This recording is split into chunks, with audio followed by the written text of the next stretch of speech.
just so you know that it is not all roses here in It's the Maya Show. I, you know, cancer runs on a big spectrum, right? You could have a tiny little mole, a cancerous mole removed, and that's it. As long as they got the margins, that's it.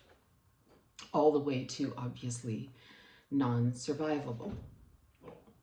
And the rest of us are caught in the middle. Obviously, I'm physically altered by cancer, but my body has changed a lot too. And I have constant pain, both joint pain and nerve pain, and it's debilitating. I really can't leave the house. I can't walk very far. I can't do anything except, shoot these videos. So yesterday I had an appointment with a rheumatologist recommended by my oncologist, who is the best in Ireland, and he's rated the best in Ireland for oncology. And I'm very grateful to him. Well, I talked to him about all of my pain, and he said that he's never seen this kind of pain. And, when someone of his notoriety says that, you wake up and listen. A drug that I'm on, anastrozole, is well known to cause joint pain, but mine is just debilitating. I can barely use my hands, my fingers, my feet, my knees, my hips. It's a mess. And for a year now, I have been searching for help. I have gone to chiropractors, endless types of chiropractors. I have been to acupuncture. I spent 6 months doing acupuncture. I did hydrogen therapy. I mean, I have gone down the rabbit hole with it. And there's really nothing that can help. But my oncologist recommended me to go see this rheumatologist, and so I did yesterday. And I met with an underling first, and she was incredibly rude. And she hadn't even looked at my x-rays or MRIs or anything, DEXA scans. She hadn't looked at anything before I walked in the door.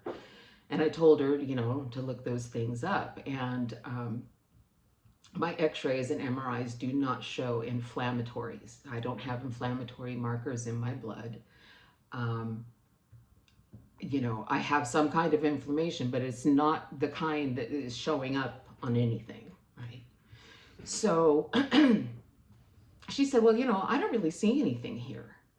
And I said, okay. And I just started to quietly cry, because this was what I felt my last shot, my last hope for someone to help me with my pain. So she saw me crying, and she said, why are you crying? And I told her, this was my last shot. I don't have anywhere else to go.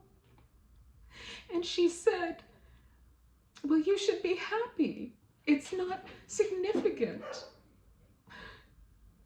And I looked at her and I said, my pain is significant. And she just looked at me and walked out the door. And she brought in the lead rheumatologist, and he never looked at me. He talked to her, and he felt my hands and felt my feet, and he looked at her and he said, this woman has inflammatory arthritis. Put her on this, this, and this. And I asked him as he was flying out the door, what are these medications going to do? And he said, they're hopefully going to help your joints, and walked in.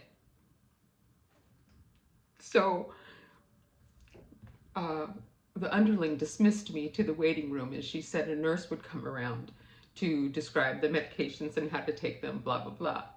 And I also have to have my blood tested twice a week, and I have to go on steroids. And I'm just thinking, this doesn't sound good. I'm already taking something that is so toxic. I don't want to add something else. So I looked up the medication while I was in the waiting room. It's a chemo drug. It's a chemotherapy drug. It is so toxic that people, uh, if they take it, they lose their fertility permanently. They advise people, if you're planning to have children in the future, to store your eggs and sperm. Uh, I'm not taking that drug. It's not worth it. You know, it's like, oh yeah, we can cure you, but oh, sorry, you drink poison, so you're going to die. I'm not going to do it. I fought too hard to be here.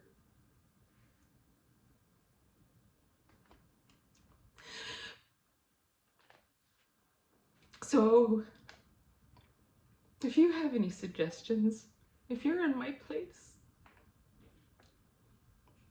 if you have any suggestions, I would love to hear them.